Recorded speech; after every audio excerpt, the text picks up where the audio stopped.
No, I said the deadline is Wednesday. That gives you 2 days to give me a decent hook, or I'm pulling you off the account. I ignored the glint of resentment in the young man's green eyes, wondering if he thought his charm and good looks trumped talent. In many places, they did, but not in my company. I gave him credit for smothering the emotion immediately and forcing a smile. Got it. I'll get it done. I nodded. I know you will. He left my office with his shoulders squared, and I wondered what would eventually triumph, pride or the drive for success. He was young and had promise, so I hoped the latter for him. Pride was good in some cases, but working on a team to retain high-powered advertising accounts required the ability to do what it took, whether it was working with someone you didn't care for or swallowing the innate instinct to push back at the boss you hated. Of course, he didn't hate me. At least, not yet. It was hard to take orders from a woman who was blind to looks, charisma, or flattery.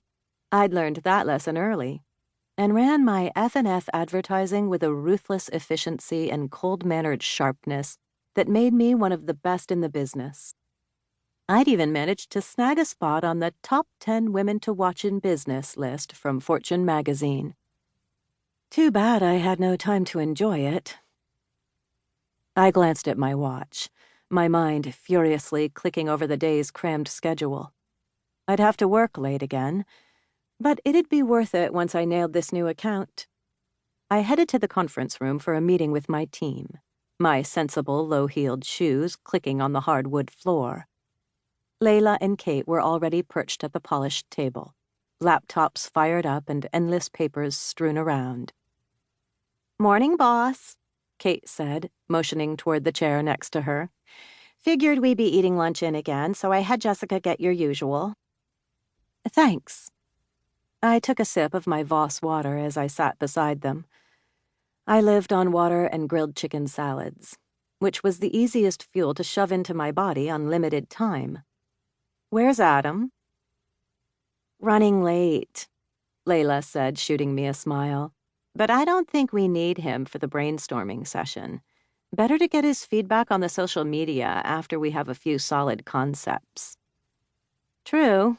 He didn't look too thrilled with our new product. Kate quirked a brow.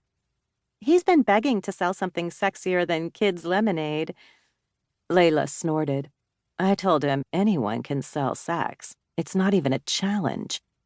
If he makes this work, he's a genius. I laughed. You always did know how to motivate him, Layla. My valued art director preened. Plenty of practice in the ranks of hell. At least it was good for something. Layla had graduated at the top of her class and planned to take Manhattan by storm. Unfortunately, like me, she ended up with a slew of crap jobs, and being a black woman in the industry meant encountering prejudices to overcome. We'd worked together for a few years before I ventured out to create my own company, and I knew she'd be the perfect art director for F&F advertising. I trusted her with both my business and my personal shit. It was the best decision I ever made. Kate was my advertising manager and my other right hand. She wore tailored designer suits, and her blonde hair was pulled back tight in a chignon, emphasizing her classic bone structure. I had to admit, when I first met Kate, I thought she was too beautiful and quiet to be successful in such a cutthroat business. But she soon proved me wrong, and now I never discriminate based on looks. I made sure I hired a diverse, multicultural team, treated them like royalty, and offered enough incentives for promotion. It proved a good move, since I had low turnover and a core of hard-won talent.